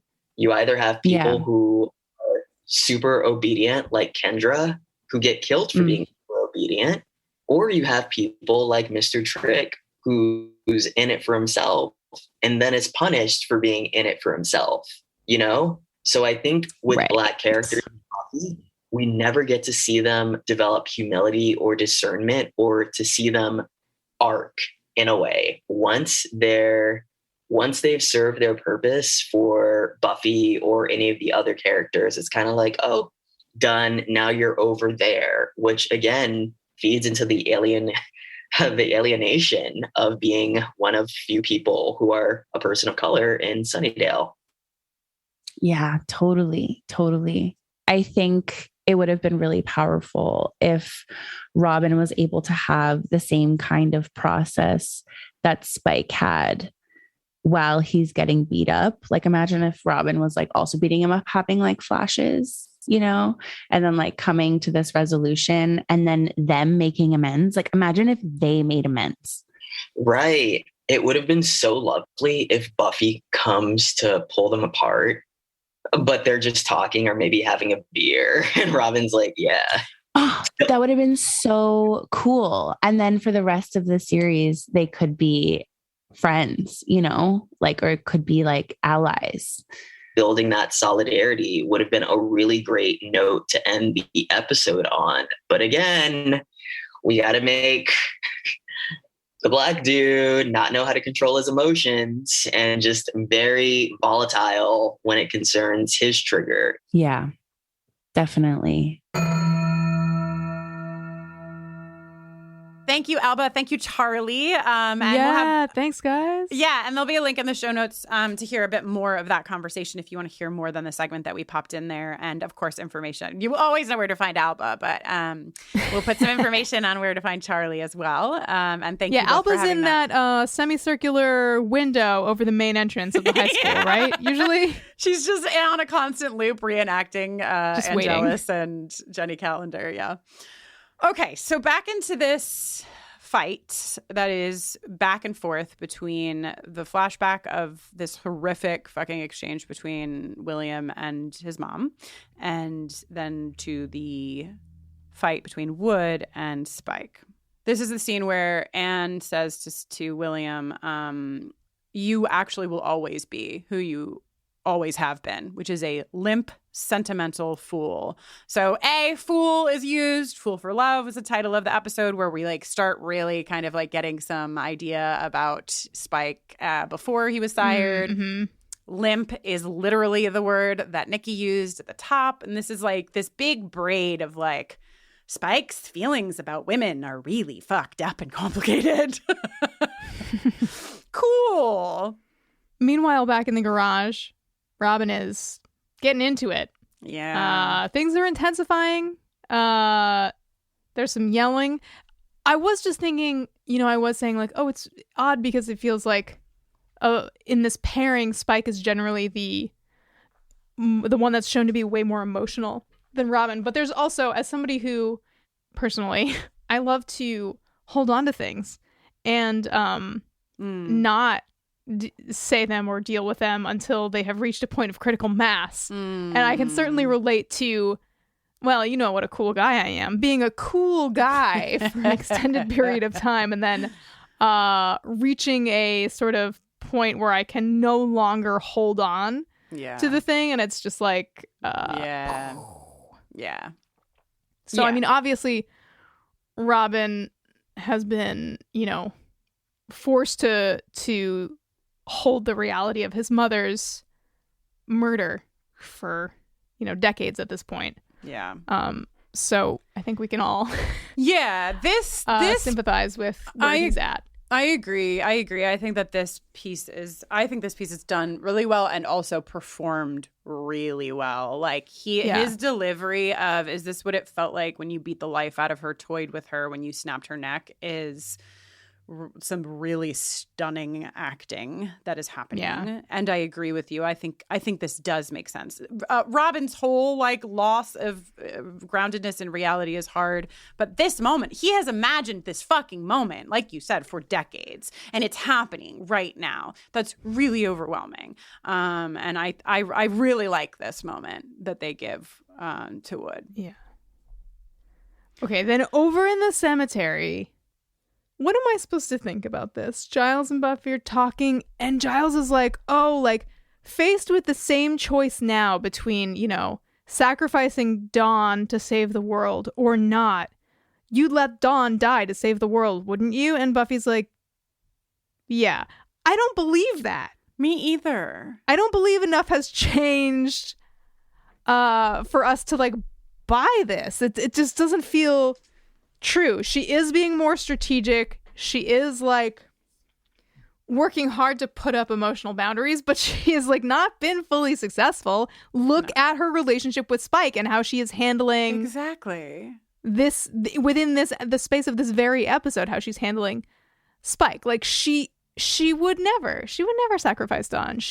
Her mantra to the end would be, we will find another way. Right. I agree. And I think part of what we're doing is giving a lot of room to Buffy. And I think that you could probably fall on either side of this line of do we give this room to Buffy? Do we not? Do we give this room to the writers? Do we not? I don't know.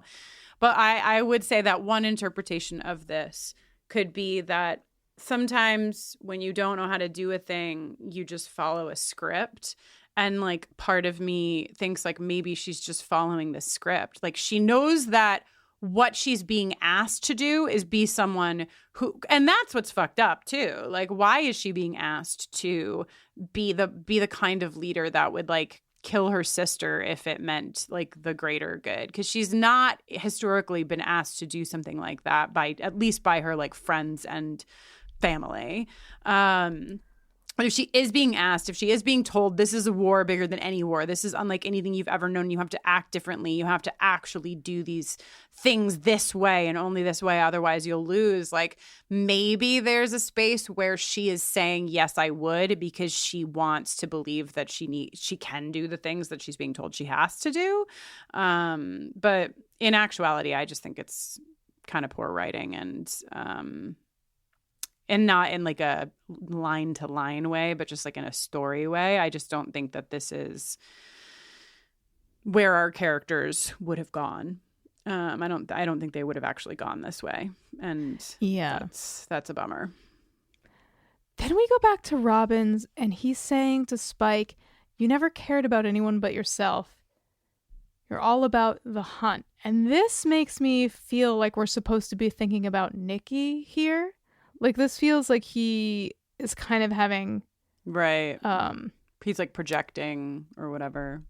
Yeah. There's some like conflation here. Conflation is a better word. Yeah. It does feel like his maybe regrets and anxieties about like feeling second fiddle when he was a kid to his mom's job is coming out here. Yeah, I agree. I mean, man, stuff like this, I think I've said this before, but it's like when a episode of television or when a TV show is just like bad, then I'm like, well, that was not good. But like when we have so much, there's like so much there and there's so much richness and there's so many ways that it could have gone so powerfully well and it doesn't.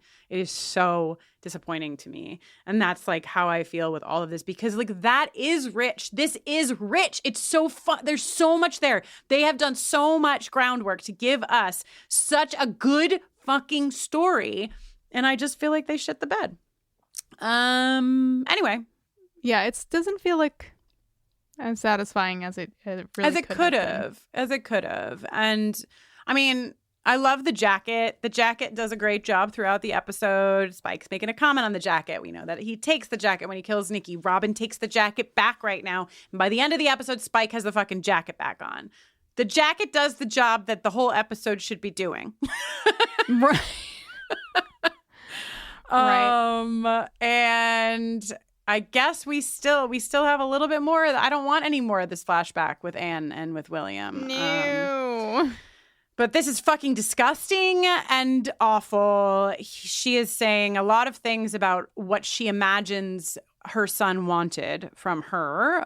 It's all very incest. William is horrified and is like, I loved you, but not like this. Like this is fucking trauma. And she's like, this is what you always wanted. They're precious. It will only hurt for a moment. And Spike just says, I'm sorry. And before we culminate the scene in the flashback, we see Robin saying, what? And Spike saying, I'm sorry. We go back to the flashback and we see William kill Anne, the vampire.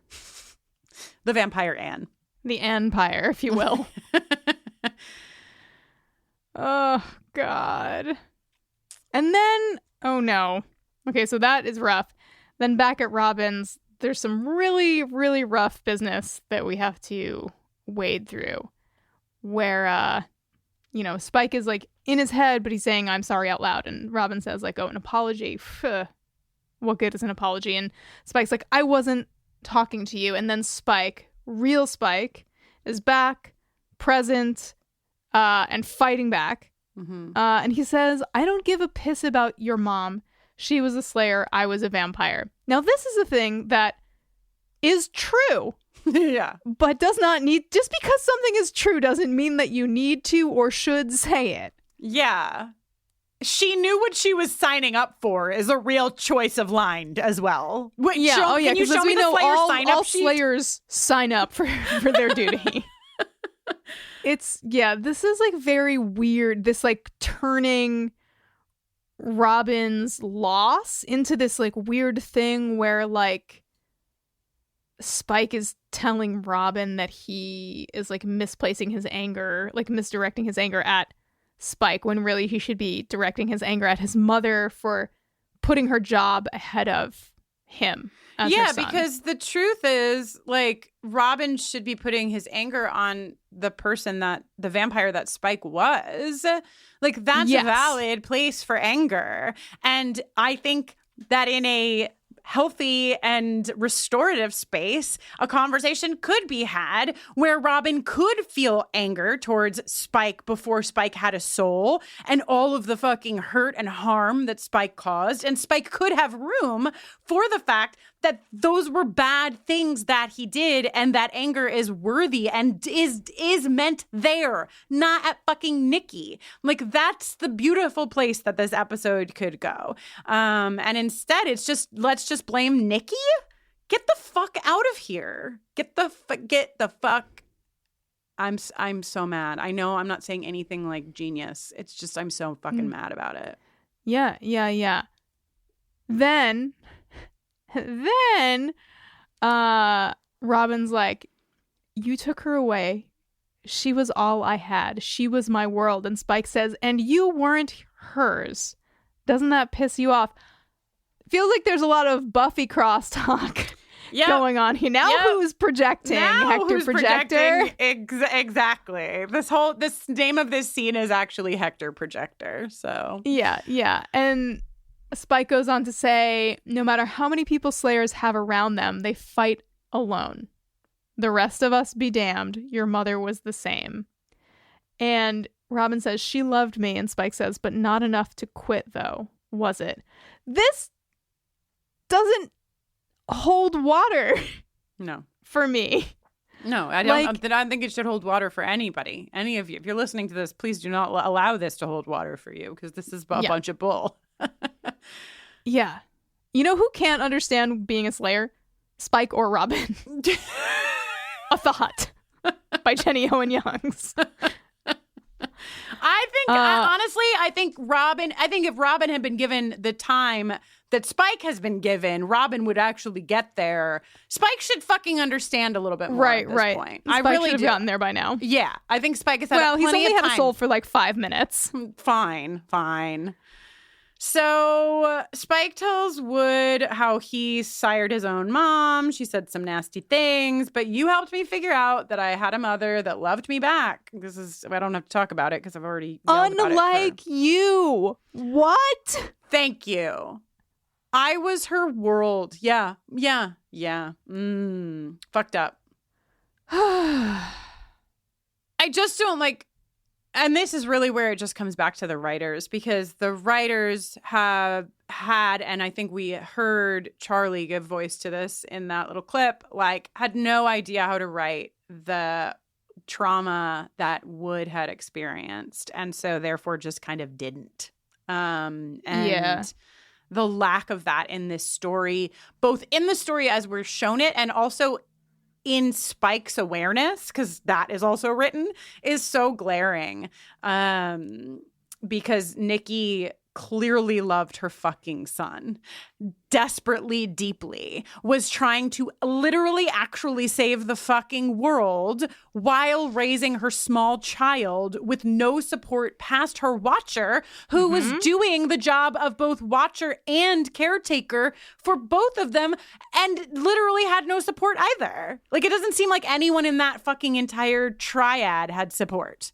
Because you want to, if we didn't know what we knew about Nikki's watcher, then I would probably just throw him into the old white man bin. But knowing that he raised Robin, probably without support, makes me feel like he also parted ways with the council and, you know, probably did some of the stuff that like Giles did with Buffy in terms of supporting her outside of those structures. But just the idea, just the like fucking gall and racism that it takes to like write Nikki's story the way that Nikki's story is written, to write Robin's response to the reality the way that it's written, and to write Spike interacting with this, and then we're about to get to Buffy.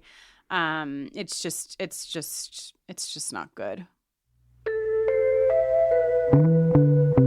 You know what that sounds like to me? White supremacy, woven in not too subtly. White supremacy. Open your eyes and that's where you'll find it. Crush that white supremacy. So one good thing is the trigger is deactivated, so that's good. Yay! He's playing, smashes that play button, and he's like, doot doot doot doot doot doot doot doot doot doot doot doot doot doot. And then he says, "Great, you cured me. So now that you know I'm not under any influence, just wanted you to know I'm doing this of my own volition. And now I'm going to kill you. Just like when Angel did a little pillow smother over on Angel. And Spike bends down to take a chomp. Yeah. Cut to. Commercial. Yeah. And then back at the cemetery, Giles is like, oh, you know, Angel. We love Angel, even though he occasionally does a little pillow smother over on Angel. He left town because he recognized that your relationship was bad for you. Right. You know?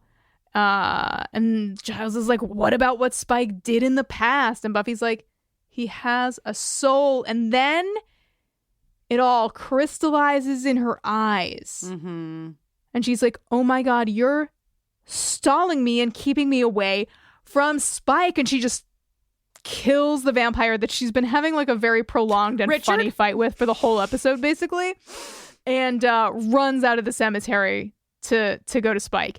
And Giles, very unhelpfully, kind of loudly speaks after her. It's time to stop playing the role of general and start being one. This is the way wars are won. Is it? Is it? Okay, but here's the thing. Okay.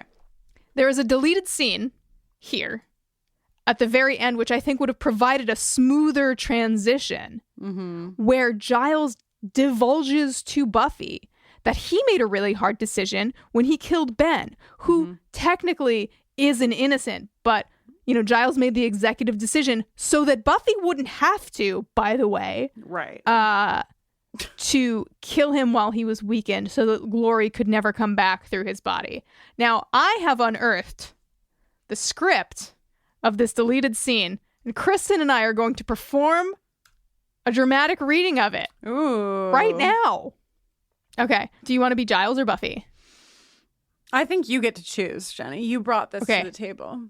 I'm going to be Giles. Okay. So Giles says, yes. And the first seems to be exploiting it to his advantage. Exactly. The first's doing this. Spike's innocent. So was Ben. Buffy stops cold. The vamp launches at her and she whip-stakes him to dust. Ben? He was a human being, after all, forced his whole life to share his mortal form with a demigod from a hell dimension. Giles looks into the camera to deliver this information to people who have never watched a season before season 7. Glory, I know. What does that have to do? Ben was oblivious to the atrocities Glory committed, no more responsible for her crimes than Spike is to his. When triggered, Glory was invincible, impossible to kill. Ben was not.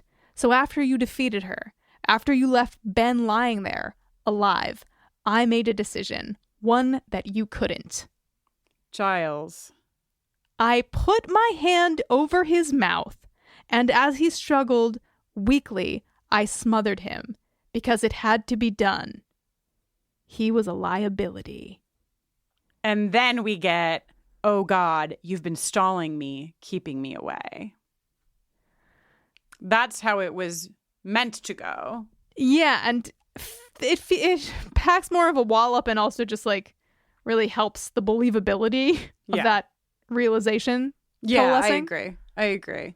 And I'm so curious as to why, because like that doesn't seem like the place they would have cut if it was a time cut. Like it feels like they specifically cut it, but I don't understand why. Weird. But, well, maybe because they didn't want the father figure of the show rehashing the very specific details of how he murdered a helpless civilian. Yeah, well, but that's the fucking reality. Those are the lies my parents told me, bitches. So, yeah, Buffy's realized she runs over to Robin's house and Spike in his coat again. Buffy sees Spike first, is like, what happened? And Spike opens the door because we have all been led to believe that Spike has killed Wood. Spike opens the door and we see, I mean, Wood looks as bad as Buffy looked a few episodes ago when she was all beat up from Turrican. You know, like he's like fucked up. It's not good. Yeah. And Spike says, I gave him a pass. I let him live on the count of the fact that I killed his mother. He even so much as looks at me funny again, I'll kill him. Guys, what story are we telling? And then to make it worse, we go inside. And Buffy explains she also lost her mom. Not relatable content.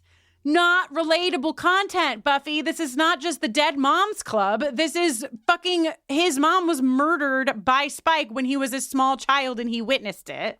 Yeah. How do we get Spike and Robin into couples therapy? Yeah. By next episode. Oh my God. And Riley is the therapist. Yes. Ugh. I understand what you tried to do, but she's dead. He says, because he murdered her. She's like, I'm preparing to fight a war, and you're looking for revenge against a man who doesn't exist anymore. And then what does she say, Jenny? What does she say?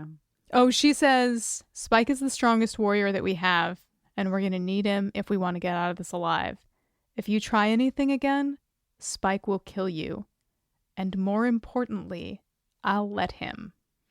I have a mission to win this war, to save the world. I don't have time for vendettas. The mission is what matters. This last line really clanks for me. Yeah. It just feels like, oh yeah, I remember that from the beginning of the episode. Person who wrote the episode. Right, exactly. You know, it just feels like it's not a phrase that's been in this world before this episode. So it doesn't feel like a natural, satisfying, like, boom moment that, like, it maybe could have if it was set up differently or something. Yeah, I agree.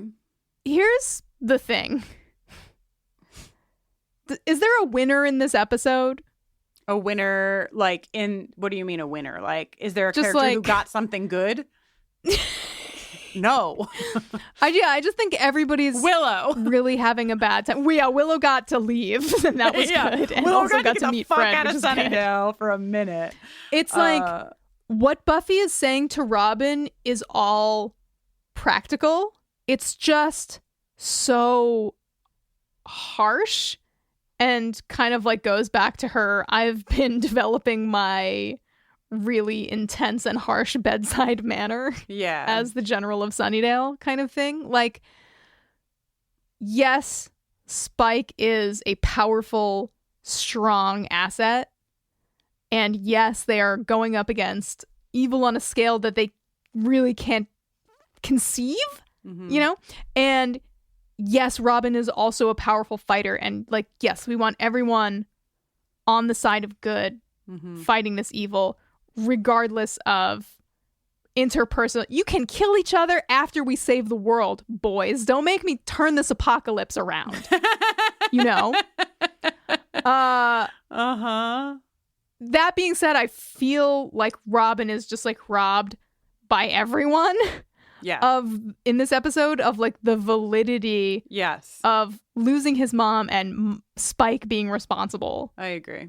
And also like the integrity of his mother's love. Yes, you know, I fucking which is agree. That's why I'm so fucking mad. Directly called into question by Spike, a guy who fucking is basing it on his experience with Buffy. Right. So, also, just to like go further with what you're saying, I pulled in one of the notes that Mac had written, which I feel goes right here. One of Mac's notes was, this is a real solidarity is for white women moment. Spike's mom's cruelty is written off as, quote, not really being her, while Nikki's inadvertent cruelty is served up as her own choice. Additionally, Buffy not only lets Nikki's murder go, she makes it clear that if her son doesn't make nice with his mother's murderer, she'll let Spike kill him. And Mac's last sentence of this, Faith would never. Yes. Faith. Yeah, if only Faith would come to town. Yeah, we need paging Faith. Straighten all these people out. God, fuck, man. So, anyway, I know we've already talked for so long. This is a long episode. But I could be mad about this for like at least another 5 hours. Yeah. Back at the Summers house, Buffy is smoothing out a bandage on Dawn's head. And then Giles shows up in the hallway. Oh, you silly man.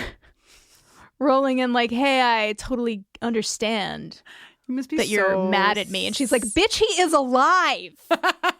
Spike is alive. Giles, what the fuck? Honestly, imagine Spike wasn't alive and this is the shit that Giles was saying to her in the hallway. Oh my God. What oh my world God. are we living in, you guys? Well, that doesn't change anything, Giles says. What I told you is still true. You need to learn. And Buffy is like, I think you've taught me everything I need to know, and closes the door in his face. Right in his face. Yep. She's like, this is the consequences of being one of the parents who's lied in this, you know? Yes. This is the consequence you get. You know who the only fucking parent who didn't lie in this fucking set of parents is goddamn Nikki Wood. Nikki Wood didn't fucking lie. Nikki Wood did not tell any lies to Robin. She did not tell him any lies. She does not belong in this set of parents. Giles fucking lied. Anne fucking lied. Nikki Wood fucking did not lie. Ooh. Anyway, here we are. At the end of the episode. And, we've just been yelling so much that I forgot to even try to get sexy, but it's our job. It's our responsibility. God damn it. Yeah, it's one we take very seriously. Sexual Attention Award. Welcome back to yet another installment of the Sexual Tension Awards. One thing I learned from this episode is that some flashbacks are sexier than others. And the positive pickings may be slim, but we're going to milk them for all they're worth. Let's give it up in slot number 1 for Drusilla, Daffodils, and Viscera. Hot, hot, hot. A trio made in heaven and then sent directly to hell. Looking back and reminiscing, I'm so nostalgic for a time before the second 2/3 of this episode occurred, back when I could enjoy a pairing like Giles and books in slot number 2. Very sexy. Always sexy. Who could forget the raw magnetism between those two ships passing each other in the night? Xander and a set of chains firmly affixed to the wall of the Summers basement in slot number 3. He loves chains. Alice in chains? More like Xander in chains. Oh my God. And finally, in slot number 4, really it's all we have. God bless them. They're off of our screens, but not out of our hearts. Willow and Fred together in Los Angeles. Give us Willow and Fred. Give us Willow and Fred. By casting a vote for Willow and Fred, you're casting a vote for Buffering the Vampire Slayer and Angel on Top all at the same time. So, and good love being real. If you want to cast your vote, you can find this episode and every episode's Sexual Tension Awards on our Twitter feed in poll format, where you can just click your little vote and make your voice heard. That poll will be live 1 week from the publishing date of this episode. So go forth. Hell yeah. Sexual Attention Award. Well, this is a disturbing little piece of television. Yeah, we did it. We made it till the end. So thank God. We could say it's the end. It's the end, of that episode. No big deal. I know that song. Well, Jenny. Yo. Are you still Jenny Owen Youngs, or has that Oh man, changed? I'm so glad you asked. Yes, I am Jenny Owen Youngs, and when I'm not being disappointed by this episode of Buffy, I'm usually writing and recording music. Can you believe it? I put out an EP last month of a collection of songs inspired by video games. It's called It's Dangerous to Go Alone. You can find the EP on Bandcamp or your favorite digital music platform. You can give me a shout on Twitter at Jenny Owen Youngs and most other socials as well, including now, oh God, TikTok. Oops, it's happening. And you can join me for live streams on Twitch on a weekly basis. I can't believe you're on TikTok. I'm going to join TikTok only to do that thing that you can do on TikTok where you use other people's TikToks and then you put yourself in the screen. So my TikTok will just be me talking about reacting. All of your TikToks. I would love that. I would welcome that engagement. Yes, please. All engagement is good engagement on TikTok, Kristin. Bring it on. But write it down that Jenny said all engagement is good engagement today. And then check back in. I will in a regret few months. those words, yes. My name is Kristin Russo, and you can learn more about the work that I do with LGBTQ plus communities on my website, KristinNoeline.com. That's KristinNoeline. And you can use that spelling to also find me on Twitter and on Instagram. I am not on TikTok. And I as much as it sounds fun to react to Jenny's TikToks, I probably will not do it for that purpose. But I am on Twitter and Instagram, so you can find me there. And what about us as a duo? Unless we join forces on TikTok, where else could they find us together, Jen?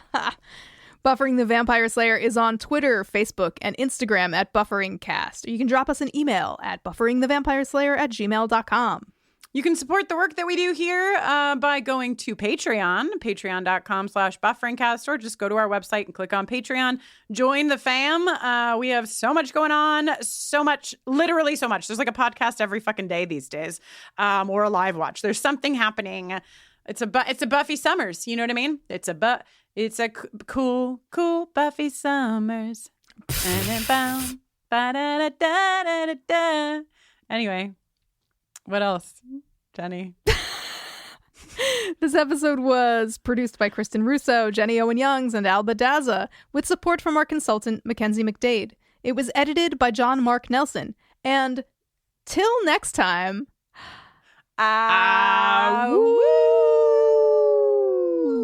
see you in Chicago.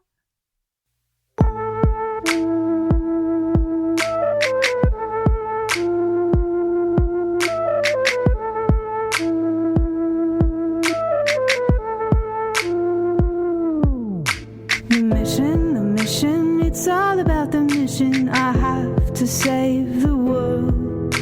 I'm trying to make the right decision, 'cause I'm the chosen girl. I don't wanna do this on my own. But now it seems I'm all alone. If you're not with me, then you're against me. If you ain't been a friend to me, might be my enemy. How could you lie to me? Heartbreak inside of me, feel so alone. See how I've grown. The mission, it's all about the mission. The forest, not the trees. I'm fighting, I don't know if I'm winning, but I know there'll be casualties. I don't wanna do this all alone. But now I know I'm on my own. If you're not with me, then you're against me. If you ain't been a friend to me, might be my enemy. How could you lie to me? Heartbreak inside of me, feel so alone. See how I've grown.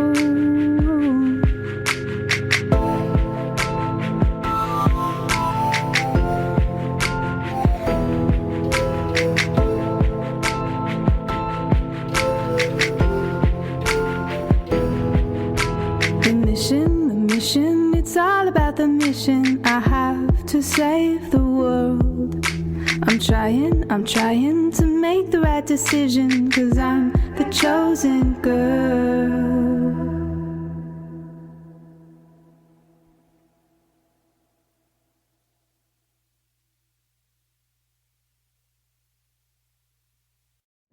Welcome to the small town of Chinook, where faith runs deep and secrets run deeper. In this new thriller, religion and crime collide when a gruesome murder rocks the isolated Montana community. Everyone is quick to point their fingers at a drug-addicted teenager, but local deputy Ruth Vogel isn't convinced. She suspects connections to a powerful religious group. Enter federal agent V.B. Lauro, who has been investigating a local church for possible criminal activity. The pair form an unlikely partnership to catch the killer, unearthing secrets that leave Ruth torn between her duty to the law, her religious convictions, and her very own family. But something more sinister than murder is afoot, and someone is watching Ruth. Chinook, starring Kelly Marie Tran and Sanaa Lathan. Listen to Chinook wherever you get your podcasts. Ah, the web tore. Those that both creators and were created by the threads disentangle from the fringes to feast on the very thing that spawned them. What's that, Jenny? This is how you deal with weird! No! Do not harm my children! Oh, you lost a feather. Can I keep it? No, you can't force me to! Do you know what lies within nothing? Rocket is in trouble at Casa. Can we turn on the windshield remotely? No, she could lose her job as an Akasar. I don't fear Vehar. No, but you fear me. If you intend to trick me, I will not hesitate to sever the oath bond entirely. Why didn't you help me? Coward! I don't have a parachute! I don't like free falling! Counterbalance, a high fantasy audio drama. Season 2, coming 15th of October 2023. Learn more on trilunas.com.